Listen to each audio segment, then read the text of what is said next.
അല്ലെങ്കിൽ അവിടെ ഇന്നതിന് ഉരുളക്കിഴങ്ങിന് ഇത്രയും വില കുറവുണ്ടോ അത് പണി. നമ്മൾ സാധാരണ ഇങ്ങനെയുള്ള കാര്യങ്ങളാണ് ചിന്തിക്കുന്നത്. അതുകൊണ്ടാണ് കർത്താവ് പറയുന്നത്, നിങ്ങൾ എന്ത് ധരിക്കും, എന്ത് ഭക്ഷിക്കും എന്നതിനെക്കുറിച്ച് ചിന്തിക്കാതെ, അതിനെക്കുറിച്ച് സംസാരിക്കാതെ വലിയ വലിയ കാര്യങ്ങൾ നിങ്ങൾ ചിന്തിക്കും.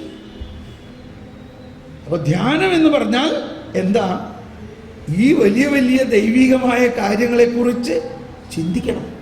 അപ്പോൾ ഒന്ന് ചിന്തിച്ചേ, മത്തായിയിൽ മറ്റോരെല്ലാവരും കണ്ടത് അയാളുടെ പാപകൂമ്പാരമാണെങ്കിൽ കർത്താവ് ഈശോ മിശിഹ എന്താണ് മത്തായിയിൽ കണ്ടത്? ഒറ്റ വാക്കിൽ ഉത്തരം പറയാൻ നിങ്ങൾക്ക്.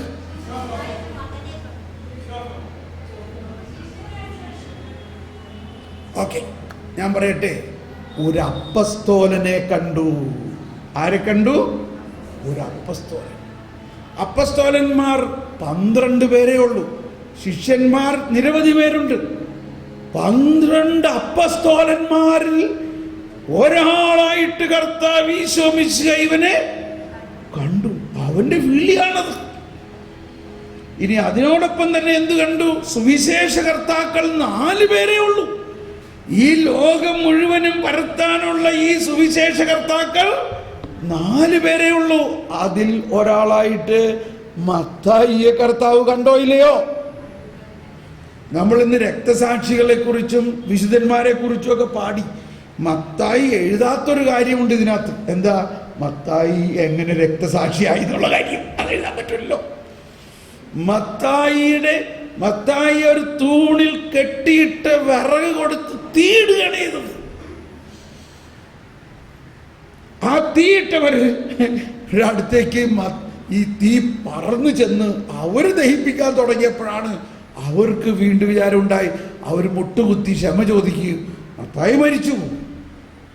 പക്ഷെ അവിടെ ആ തീയിടാൻ ഓർഡർ കൊടുത്ത ഗവർണർ ആ ഒരു പള്ളിയുടെ മുമ്പിൽ വെച്ചിട്ടാണ്. ആ പള്ളിയിൽ വെച്ച് തന്നെ മാമോദീസ സ്വീകരിച്ച് മത്തായി എന്നുള്ള പേര് ഇട്ടു. അപ്പൊ ഈ ഒരു ആശയമാണ് എന്നെ വളരെ സ്പർശിച്ചത്. അവരെല്ലാവരും മത്തായിയുടെ പാപം കണ്ടുവെങ്കിൽ കർത്താവ് ഈശോ മിശിഹ മത്തായിയുടെ പാപം കണ്ടില്ല. മത്തായിയുടെ വിളി ആരായിട്ടുള്ള വിളിയാണ്? അപ്പസ്തോലനായിട്ടുള്ള വിളി. ഇവിടെ പരിശുദ്ധ പിതാവ് കൂട്ടിച്ചേർത്ത ഒരു കാര്യമാണ് നമ്മളെല്ലാവരും അറിഞ്ഞിരിക്കേണ്ട ഒരു കാര്യം. മത്തായിയുടെ പഴയ ജീവിതത്തെക്കുറിച്ച് ഒരക്ഷരം പോലും കർത്താവ് ഈശോ മിശിഹ അവിടെ പരാമർശിച്ചില്ല. നമ്മളിപ്പോൾ ആരെങ്കിലും ഒരാളെ നമ്മുടെ ടീമിൽ ചേർക്കുകയാണെങ്കിൽ നമ്മൾ എന്ത് ചെയ്യും? അവനെക്കുറിച്ചൊന്ന് ശരിക്കും എൻക്വയറി ചെയ്യണം. ഇവൻ്റെ പഴയ കഥയൊക്കെ ഒന്ന് മനസ്സിലാക്കണം. ഇവൻ എന്തായിരുന്നു, ഇവൻ ആരായിരുന്നു, ഇവരെന്തൊക്കെ തെറ്റിലാണ് വീണേക്കണം. പക്ഷേ കർത്താവ് ഈശോ മിശിഹ അതൊന്നും നോക്കുന്നില്ല. എന്തുകൊണ്ടാണ്? അതാണ് പറഞ്ഞു വരുന്നത് കരുണ. അതാണ് കരുണ. നമ്മൾ ഈ കരുണയുടെ വർഷമായിട്ട് അധികവും നമ്മൾ ചിന്തിക്കുന്നത് കാരുണ്യ പ്രവർത്തികൾ ചെയ്യണതാണ്. അത് തീർച്ചയായിട്ടും ചെയ്യണം. എന്നാൽ അതിനേക്കാൾ ഉപരി കരുണ എന്നത് എന്താണെന്ന് മനസ്സിലാക്കണം. അതാണ് അടുത്ത ചോദ്യം. എന്താണ് കരുണ എന്നതിൻ്റെ അർത്ഥം? കാര്യം മുഴുവൻ ഞാൻ പറഞ്ഞു കഴിഞ്ഞു കേട്ടോ. ഇനി ഇതിൻ്റെ അർത്ഥം ഒരു നിർവചനം പോലെ ആരെങ്കിലും പറയാൻ പറ്റുമോ നോക്കട്ടെ. എന്താണ് കരുണ? അർഹിക്കാത്തത് ലഭിക്കുന്നു, വേറെ എന്തെങ്കിലും? അതുതന്നെ പറയുന്നത് യോഗ്യതയില്ലാത്തത് കൊടുക്കുന്നു. പറഞ്ഞു ഓരോരുത്തർ പറഞ്ഞു. എന്താണ് കരുണ? നമ്മൾ എന്തോരം കരുണക്കൊന്ത ചെല്ലുന്നു, കരുണയുടെ നൊവേന ചെല്ലുന്നു. പറയും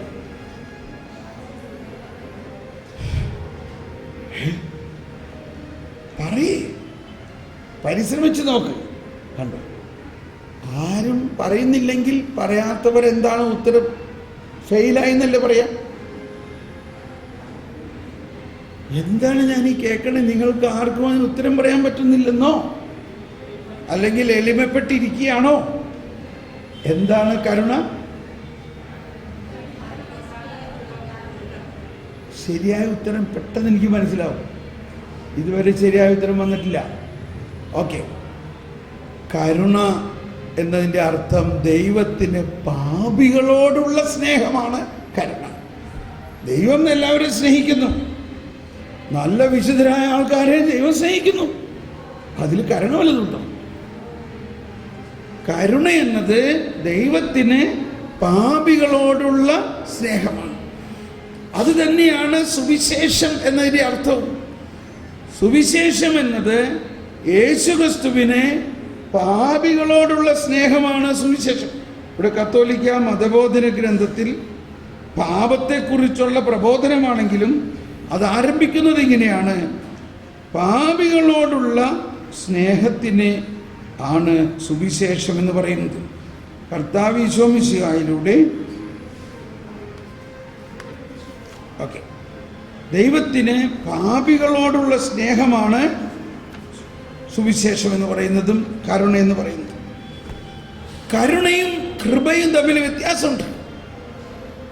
കൃപ ലഭിക്കണമെങ്കിൽ വിശ്വാസം വേണം. നമ്മളെല്ലാം കേട്ട് പരിചയമുണ്ട്.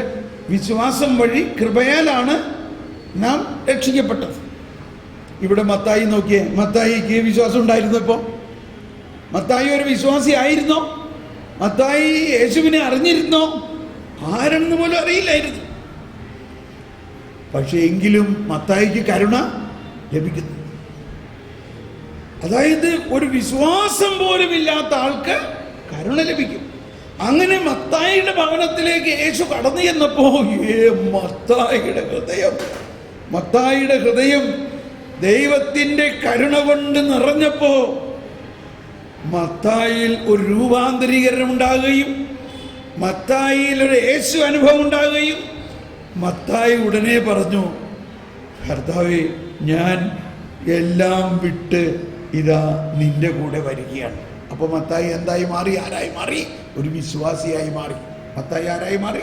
വിശ്വാസിയായി. അങ്ങനെ വിശ്വാസിയായി കഴിയുമ്പോൾ മത്തായിക്ക് എന്ത് ലഭിക്കുന്നു? കൃപ ലഭിക്കുന്നു. കൃപ ലഭിക്കുന്നു. അപ്പോൾ നമ്മുടെ ജീവിതത്തിൽ നമ്മൾ ഈ കരുണ അനുഭവിക്കുന്നുണ്ടോ? അപ്പൊ അവിടെയാണ് ഈശോ പറയുന്ന ഒരു വലിയ രഹസ്യം. ഇവിടെ 12-ാമത്തെ വചനത്തിൽ പറയുന്നത്, 12-ാമത്തെ വചനത്തിൽ പറയുന്നത് വായിക്കാം. 9:12 പറയുന്നത് എന്താ? ഇത് കേട്ട അവൻ പറഞ്ഞു, ആരോഗ്യമുള്ളവർക്കല്ല രോഗികൾക്കാണ് വൈദ്യനെ കൊണ്ട് ആവശ്യം. എല്ലാവരും കരം ഉയർത്തിയേറ്റ് പറഞ്ഞുകൊണ്ട്, ബലിയല്ല കരുണയാണ് ഞാൻ ആഗ്രഹിക്കുന്നത് എന്നതിന്റെ അർത്ഥം നിങ്ങൾ പോയി പഠിക്കുക. ഞാൻ വന്നത് നീതിമാന്മാരെ തേടിയല്ല, പാപികളെ വിളിക്കാനാണ്. ഒന്നുകൂടി ആ വചനം എല്ലാവരും നേറ്റു പറഞ്ഞേ. ഞാൻ വന്നത് നീതിമാന്മാരെ വിളിക്കാനല്ല, പാപികളെ വിളിക്കാൻ. അതിനു മുമ്പ് പറഞ്ഞിരിക്കുന്നത് എന്താ? ബലിയല്ല കരുണയാണ് ഞാൻ ആഗ്രഹിക്കുന്നത് എന്നതിന്റെ അർത്ഥം നിങ്ങൾ പോയി പഠിക്കുക. അപ്പൊ ഇതൊരു വചനമാണ് ഈശോ പറയുന്നത് അവരോട്. എന്ത് വചന? അവർക്ക് അറിയാവുന്ന വചനമാണ്. അവർക്ക് പഴയ നിയമം എല്ലാം അറിയാം. എവിടെ എഴുതിയിരിക്കുന്ന വചനമാണ്? അതിന്റെ അടിക്കുറിപ്പിൽ നോക്കിയേ. ഹോസിയ പ്രവാചകന്റെ പുസ്തകത്തിൽ 6-ാം അധ്യായം 6-ാമത്തെ വചനമാണ്. ഈ ഹോസിയ പ്രവാചകന്റെ പുസ്തകം, പഴയ നിയമവും പ്രവാചകന്മാരും ഈ ഫരിസേയർക്കും നിയമജ്ഞർക്കും നല്ല അറിവുണ്ടോ ഇല്ലയോ? പക്ഷെ അറിവുണ്ടെങ്കിലും അവരാരും അതിൻ്റെ ഉള്ളിൽ ഒളിഞ്ഞിരിക്കുന്ന ദൈവത്തിൻ്റെ കരുണയെ കാണുന്നില്ല. മറിച്ച് ദൈവം ഒരു കർക്കശക്കാരനായ ഒരു ന്യായാധിപനെ പോലെയാണ് അവർ കാണുന്നത്. കർക്കശക്കാരൻ. അതുകൊണ്ടാണ് ഈശോ പറയുന്നത്, നിങ്ങൾക്കറിയാവുന്ന വചനം തന്നെയാണിത്. എന്താണത്? ബലിയല്ല കരുണയാണ് ഞാൻ ആഗ്രഹിക്കുന്നത് എന്നതിൻ്റെ അർത്ഥം നിങ്ങൾ പോയി പഠിക്കുവിൻ. ഇപ്പം ഞാനിതെല്ലാം പറഞ്ഞു വന്നത് ഈ ഒറ്റ വാക്കിനെ കൊണ്ടുവരാൻ വേണ്ടിയാണ്. എന്ത് കൊണ്ടുവരാൻ? നിങ്ങൾ പോയി പഠിക്കുവിൻ. ഒന്നെല്ലാവരും പറഞ്ഞ് നിങ്ങൾ പോയി പഠിക്കും. ഒന്നുകൂടി പറഞ്ഞ എല്ലാവരും നിങ്ങൾ പോയി പഠിക്കുക. അതാണ് നമ്മുടെ ഈ 5 ദിവസത്തെ പഠനം. എന്ത് പഠിക്കാനാണ് പറഞ്ഞേക്കണേ? Chemistry, mathematics, algebra, physics, science, trigonometry, ഇതൊക്കെ പഠിക്കാനാണോ പറഞ്ഞേക്കണേ?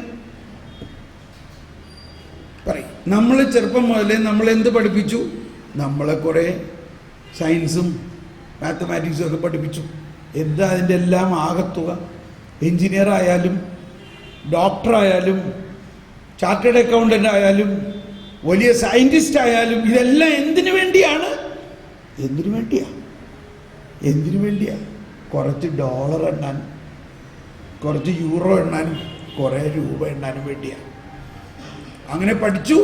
നമ്മൾ വലിയ ആളാകണം, നമ്മൾ സമൂഹത്തിന് വലിയ നിലയുണ്ടാകണം, നമുക്ക് നല്ല ജോലി വേണം, നല്ല ശമ്പളം വേണം. എന്നിട്ട് ഈ ശമ്പളം കൊണ്ട് എന്ത് ചെയ്യാനാ? ബാംഗ്ലൂരിൽ ഒരു വീട് മേടിക്കണം, ഒരു സ്ഥലം മേടിക്കണം, പിന്നെ വരുമ്പോൾ ആ സ്ഥലത്തിന് മതിൽ കെട്ടണം, പിന്നെ വരുമ്പോൾ ആ സ്ഥലത്തിൽ തറ കെട്ടണം, പിന്നെ ബാങ്കിൽ നിന്ന് ലോൺ എടുത്ത് അവിടെ വലിയ ഒരു ബിൽഡിംഗ് ഉണ്ടാക്കണം. ഇപ്പോഴേക്കും 40 വയസ്സായി. 40 വയസ്സായപ്പോൾ ഈ ബാങ്ക് ലോൺ എടുത്തു.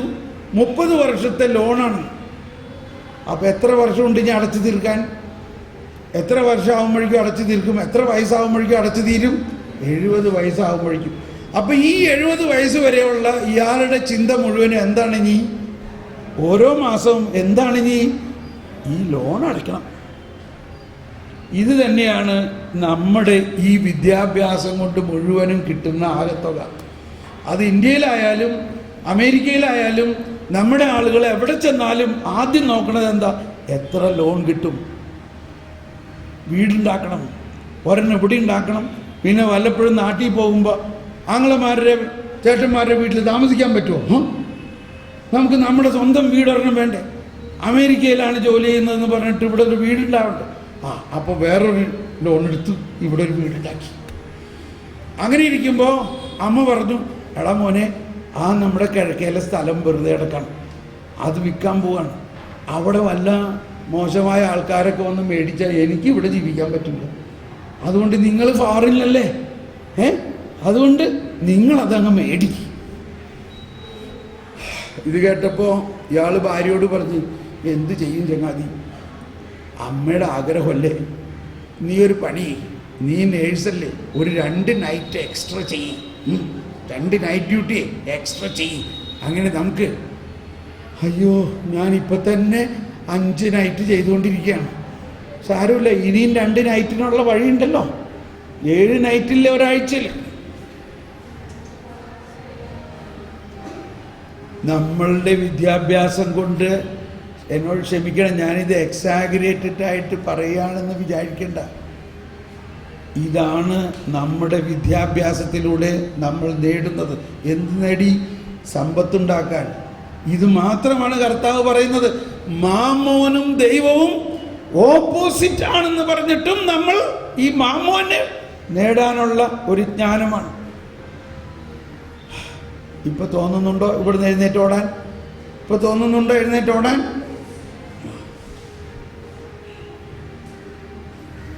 നമ്മൾ അമ്മമാര് അപ്പന്മാര് എന്തുദ്ദേശിച്ചിട്ട് നമ്മൾ ഈ മക്കളെ വളർത്തിയതെല്ലാം പറയും. എന്ത് ലക്ഷ്യം വെച്ചുകൊണ്ടാണ് നമ്മൾ അവരെ വളർത്തിയിരിക്കുന്നത്? അവരെന്താ നമ്മൾ പഠിപ്പിച്ചിരിക്കുന്നത്? നമ്മുടെ ചേട്ടൻ്റെ മോൻ എഞ്ചിനീയറാണ്, അതുപോലെ നീ എഞ്ചിനീയറാകണം. നമ്മുടെ പെങ്ങളുടെ മോൻ ഡോക്ടറാണ്, അതുകൊണ്ട് നീ ഡോക്ടറാകണം. ഒരു സ്റ്റാറ്റസ് സിമ്പിളാണ്. ചിലർ സാക്ഷ്യം പറയുന്ന നേരത്ത് പ്രത്യേകം എടുത്ത് പറയും, എൻ്റെ മോള് ഡോക്ടറാണ് കേട്ടോ. ഒരു സാക്ഷ്യത്തിൽ ഞാൻ 2 പ്രാവശ്യം അവർ പറയണത് കേട്ടു, എൻ്റെ മോള് ഡോക്ടറാണ്. ഇതെല്ലാം ഒരു സ്റ്റാറ്റസ് സിമ്പിളായി മാറിയിരിക്കുന്നു. എന്നാൽ നമ്മൾ ദൈവത്തോട് ചോദിച്ചോ? ദൈവത്തിൻ്റെ ജ്ഞാനത്തിനോട് ചോദിച്ചോ? എന്താണ് ദൈവത്തിൻ്റെ ജ്ഞാനം? എന്തിന് ദൈവം നമ്മെ സൃഷ്ടിച്ചു? ഒന്നെല്ലാവരും പറഞ്ഞേ, എന്തിന് ദൈവം എന്നെ സൃഷ്ടിച്ചു? ഇതൊരു ചോദ്യമായിട്ട് നിങ്ങളൊന്ന് ചോദിച്ചേ. എന്തിന് ദൈവം എന്നെ സൃഷ്ടിച്ചു? ആരെങ്കിലും ഒന്ന് ഉത്തരം പറഞ്ഞേ. എന്തിന് ദൈവം എന്നെ സൃഷ്ടിച്ചു? അതിന് ഉത്തരം പറഞ്ഞ ആരെങ്കിലും? കൊച്ചു വേദപുസ്തകത്തിൽ പഠിച്ചിട്ടുണ്ടില്ലേ? ദൈവത്തെ അറിയുവാനും സ്നേഹിക്കുവാനും ശുശ്രൂഷിക്കാനും ഇല്ലേ? അതിൻ്റെ സാരാംശം വലിയ വേദപുസ്തകത്തിൽ എഴുതിയിരിക്കുന്നത് ഇതാണ്: ദൈവം എന്നെ ദൈവത്തിന് വേണ്ടി സൃഷ്ടിച്ചു. ഒന്ന് പറഞ്ഞ എല്ലാവരും, ദൈവം എന്നെ ദൈവത്തിന് വേണ്ടി സൃഷ്ടിച്ചു. ഒന്ന് ഉച്ചത്തിൽ പറഞ്ഞേ, ദൈവം എന്നെ ദൈവത്തിന് വേണ്ടി സൃഷ്ടിച്ചു. സ്നേഹമുള്ളവരെ, ഇത് ഞാൻ പറയണത് എൻ്റെ ജീവിതമാണ്. ഈ പറയണത് ഞാൻ കഴിഞ്ഞ 25 വർഷത്തിന് മുമ്പ് വളരെ നല്ല ജോലിയൊക്കെ ഉണ്ടായിരുന്ന ഞാൻ അതെല്ലാം വിട്ട് എന്നെ കർത്താവ് ഇങ്ങനെ കൊണ്ടു നടക്കുകയാണ്. എന്തുകൊണ്ട്?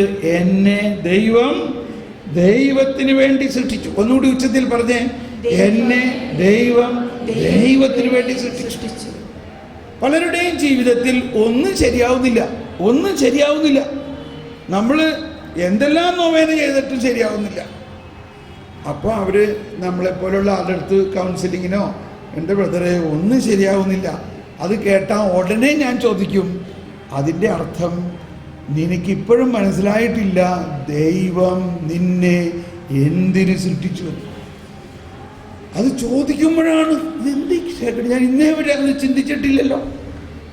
നമ്മൾ ഏതാണ്ട് നമ്മുടെ ഇഷ്ടപ്രകാരം ദൈവം സൃഷ്ടിച്ച മാതിരി നമ്മൾ അത് ചെയ്യണം, ഇത് ചെയ്യണം, അങ്ങനെ ചെയ്യണം, ഇങ്ങനെ ചെയ്യണം, ഇങ്ങനെ ഒരുപാട് മനക്കോട്ടകൾ കെട്ടി നമ്മളിങ്ങനെ ജീവിക്കുകയാണ്. ദൈവത്തിനോട് ഒന്ന് ഇരുന്ന് ചോദിക്കും, ദൈവമേ എന്തിന് നീ എന്നെ സൃഷ്ടിച്ചു? ദൈവം ഇങ്ങനെ ചുമ്മാ ഓരോരുത്തരെ ഇങ്ങനെ ഉണ്ടാക്കിയിട്ടേക്കാണ് ആവശ്യമുള്ളപ്പോൾ ഉപയോഗിക്കാൻ അല്ല. ദൈവം നമ്മെ അനന്ത ഗുണസമ്പന്നനായ ദൈവം തൻ്റെ സ്വന്തം ജീവനിൽ പങ്കാളിയാകാനും തൻ്റെ അത്ഭുതകരമായ പദ്ധതി അനുസരിച്ചിട്ടാണ് സൃഷ്ടിച്ചിരിക്കുന്നത്. ദൈവത്തിന് നമ്മളെ ഓരോരുത്തരെയും കുറിച്ച് വലിയ പദ്ധതി ഉണ്ട്. അത് നമുക്കറിയാം. മദർ തെരേസയെ കുറിച്ച് നമ്മളെല്ലാവരും കേട്ട് അനുഭവിക്കുന്ന കാലഘട്ടമാണ്. ഈ മദർ തെരേസ ഒരു സ്കൂൾ ടീച്ചറായിട്ട് ഇവിടെ വന്ന ഒരു കന്യാസ്ത്രീയാണ്, ഇല്ലേ? അവരാരായിട്ട് വന്നു? ഒരു മിഷനറി ടീച്ചറായിട്ട് വന്നു. എന്നാൽ സാവധാനം അവരെന്തായി പോയി ഇവിടുന്ന്, ഇല്ലേ? അവരെന്തായി പോയി ഒന്ന് ആലോചിച്ച് നോക്കി. നമ്മളെല്ലാവരും അന്ന് മദർ തെരേസയുടെ, നമ്മൾക്ക് മദർ തെരേസയുടെ ഒന്നുമല്ല. നമ്മൾ നാമകരണത്തിന് പണ്ടേ തന്നെ നമ്മൾ മദർ തെരേസയെ വിശുദ്ധയായിട്ട് പരിഗണിച്ചിട്ടുള്ളതാണോ അല്ലയോ? നാമകരണം നമുക്കൊരു പ്രത്യേകിച്ചൊരു ഫീലൊന്നും എനിക്കുണ്ടായില്ല. മദർ തെരേസയുടെ ഫീല് നമുക്കുണ്ടായത് മദർ മരിച്ച സമയത്ത് ഈ ഭാരത സർക്കാർ, ഈ ഒരു ഹിന്ദു ഭാരതം, ഈ ഭാരത സർക്കാർ ഈ അമ്മയ്ക്ക് നൽകിയ ബഹുമതി എന്താണ്? ഒരു രാജകീയ ബഹുമതി കൊടുത്തുകൊണ്ട് ഒരു രാജ്യത്തിൻ്റെ വീരോചിതമായ ഒരു ശവസംസ്കാരം നൽകിക്കൊണ്ട് സ്റ്റേറ്റ് ഫ്യൂണറൽ കൊടുത്തു.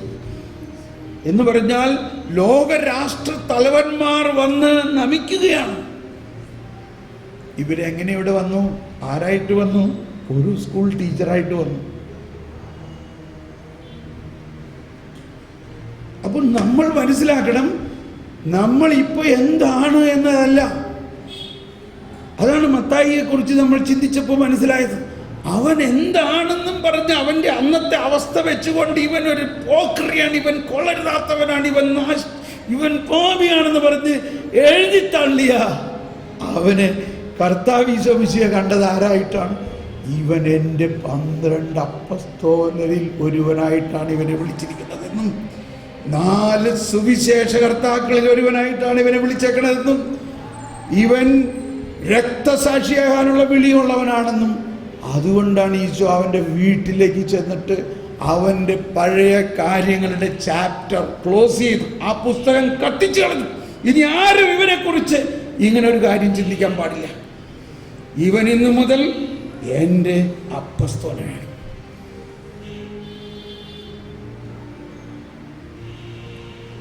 നമ്മൾ ഓരോരുത്തരെയും കുറിച്ചും ദൈവത്തിൻ്റെ കരുണാസമ്പന്നനായ ദൈവത്തിന് വലിയ പദ്ധതി ഉണ്ട്. അത് നമ്മൾ മനസ്സിലാകണമെങ്കിൽ ഈ ഒരു ജ്ഞാനത്തിലൂടെ വേണം. എന്താണ് അവിടെ പറയുന്നത്? ഞാൻ ബലിയല്ല ഞാൻ ബലിയല്ല, കരുണയാണ് കരുണയാണ് ഞാൻ ആഗ്രഹിക്കുന്നത് എന്നതിൻ്റെ അർത്ഥം നിങ്ങൾ പോയി പഠിക്കുക. അപ്പോൾ ഒരു പഠനം ആവശ്യമുണ്ട്. നമ്മൾ വചനപ്പെട്ടിയിൽ നിന്നൊരു വചനം എടുത്തോണ്ട് ഇന്ന് നല്ല വചനം കിട്ടിയെന്നും പറഞ്ഞ് നോക്കിയ കാര്യമില്ല. ഈ വചനത്തെ കർത്താവിൻ്റെ കണ്ണുകളിലൂടെ കണ്ടുകൊണ്ട് അതിനെ പഠിക്കണം. അങ്ങനെയുള്ള പഠനത്തിന് ആവശ്യമായിട്ടുള്ള ഒരു കാര്യമാണ് ദൈവിക ജ്ഞാനം. ഇനി നമ്മൾ ജ്ഞാനത്തിലേക്ക് കടക്കുകയാണ്. എന്നിട്ട് വീണ്ടും നമ്മൾ കരുണയിലേക്ക് വരും. അല്ലെങ്കിൽ ഈ കരുണയെക്കുറിച്ച് നമുക്ക് മനസ്സിലാവില്ല. ഈ ദൈവത്തെക്കുറിച്ചുള്ള അറിവ്, നമ്മളെക്കുറിച്ചുള്ള അറിവ്, രണ്ടറിവാണ് അവിടെ, രണ്ട് ജ്ഞാനമാണ്. എന്താണ് രണ്ട് ജ്ഞാനം? ഒന്ന് ദൈവത്തെക്കുറിച്ചുള്ള ജ്ഞാനം, മറ്റൊന്ന് ദൈവം സൃഷ്ടിച്ച, ദൈവത്തിൻ്റെ ഛായയിലും സൃഷ്ടിച്ച, ദൈവത്തിൻ്റെ മകനും മകളുമായ നമ്മൾ ഓരോരുത്തരെയും കുറിച്ചുള്ള അറിവ്. ആരാണ് നമ്മൾ? എന്തിന് ദൈവം എന്നെ സൃഷ്ടിച്ചു? എന്തെല്ലാം കഴിവുകൾ ദൈവം എനിക്ക് തന്നിട്ടുണ്ട്? എന്ത് വിളിയാണ് എനിക്കുള്ളത്? എൻ്റെ വിളിക്കുള്ളിലെ വിളി എന്താണ്? അതാണ് വേറൊരു കാര്യം. അപ്പോൾ നമ്മളെല്ലാവരും, ഒരുപാട് പേര് നിങ്ങൾ കർത്താവിന് വേണ്ടി ശുശ്രൂഷ ചെയ്യുന്നവരായിരിക്കാം. പക്ഷേ ആ ശുശ്രൂഷ മാത്രമല്ല ജീവിതകാലം മുഴുവൻ ചെയ്യാനുള്ളത്. ഒരുപക്ഷെ ഒരു വീട്ടമ്മയായിരിക്കാം, ഒരുപക്ഷെ എന്തെല്ലാം ആയാലും ആ എല്ലാവർക്കും വിളിക്കുള്ളിൽ ഒരു വിളിയുണ്ട്. വീണ്ടും മദർ തെരേസ തന്നെ, മദർ തെരേസ ശുശ്രൂഷ ചെയ്യായിരുന്നു, വളരെ നന്നായിട്ട് ശുശ്രൂഷ ചെയ്യായിരുന്നു. അവർക്ക് സ്കൂൾ ടീച്ചറായിട്ട് റിട്ടയർ ആവായിരുന്നില്ലേ? എന്നാൽ ഒരു സമയത്ത് അവരൊരു ശബ്ദം കേൾക്കുകയാണ്, നിനക്ക് വിളിക്കുള്ളിലെ വിളിയുണ്ട്. നീ ഈ ലൊറേറ്റോ കോൺവെന്റിന്റെ ഈ ശുശ്രൂഷയിൽ നിന്ന് വിട്ട് ഈ പുറകുവശത്ത മതിലിനപ്പുറത്ത് കാണുന്ന ദരിദ്ര പാവപ്പെട്ടവരെ കുറിച്ച് എൻ്റെ ഹൃദയം വേദനിക്കുന്നു. നീ അവർക്ക് വേണ്ടി ഇറങ്ങണം. അപ്പോൾ എന്ന പോലെ ഇത് ആ ശുശ്രൂഷയുടെ കാര്യമല്ല ഞാൻ പറയുന്നത്. നമ്മൾ ഓരോരുത്തർക്കും വിളിക്കുള്ളിൽ ഒരു വിളിയുണ്ട്. നമുക്ക് 4 മക്കളായി, നമ്മൾ അവരുടെയൊക്കെ കല്യാണമൊക്കെ കഴിച്ച് അവരൊക്കെ സമൃദ്ധിയെല്ലാം സെറ്റിലായി, നമ്മുടെ വിളി കഴിഞ്ഞു എന്ന് വിചാരിച്ച് ഇരിക്കുകയല്ല. നമ്മളുടെ വിളിക്കുള്ളിൽ ഒരു വിളിയുണ്ട്. അതാണ് ഈശോ പറഞ്ഞത്, നല്ലവനും വിശ്വസ്തനുമായ ഭൃത്യ, നീ ചെറിയ കാര്യങ്ങളിൽ, എല്ലാവരും പറഞ്ഞത്, നീ ചെറിയ കാര്യങ്ങളിൽ വിശ്വസ്തനായതുകൊണ്ട് നിന്നെ ഞാൻ വലിയ കാര്യങ്ങൾ ഏൽപ്പിക്കും. അപ്പോൾ നമ്മളെല്ലാവർക്കും ഈ വിളിക്കുള്ളിലെ വിളി എന്താണെന്ന് മനസ്സിലാകണമെങ്കിൽ അത് ദൈവത്തിൻ്റെ ജ്ഞാനത്തിലൂടെയാണ്. ആരോടും പോയി ചോദിക്കേണ്ട. ഒന്ന് പ്രാർത്ഥിച്ച് നോക്കിയേ, എന്താണ് എൻ്റെ ഈ വിളിയെന്ന്. ഇത് പരിശുദ്ധാത്മാവ് തന്നെ ദൈവത്തിൻ്റെ ജ്ഞാനത്തിലൂടെ നമ്മുടെ ആത്മാവിൻ്റെ ഉള്ളിൽ മന്ത്രിക്കും. ഇതാണ് നിന്റെ വിളി, നീ ഇന്നത് ചെയ്യണം. അപ്പോൾ ഇതെല്ലാം നമ്മൾ മനസ്സിലാകുന്നത്. അപ്പോൾ ഇത് ഞാനിപ്പോൾ പറഞ്ഞത് എന്തുകൊണ്ടാണ്? നമ്മെക്കുറിച്ചുള്ള അറിവ്, മറ്റൊന്നെന്താണ്? ദൈവത്തെക്കുറിച്ചുള്ള അറിവ്. രണ്ടറിവ്. ഈ രണ്ടറിവിനും ആവശ്യമായിരിക്കുന്നത് എന്താണ്? ജ്ഞാനമാണ്. ഇനി നമ്മൾ ആ ജ്ഞാനത്തിൻ്റെ ഒരു ടോപ്പിക്കിലേക്ക് പ്രവേശിക്കുകയാണ്. നമുക്ക് ഒന്ന് എഴുന്നേറ്റ് നിന്നാലോ? ഒന്ന് എഴുന്നേറ്റ് നിന്ന് ഒന്ന് കരമുയർത്തി ഒന്ന് സ്തുതിച്ച്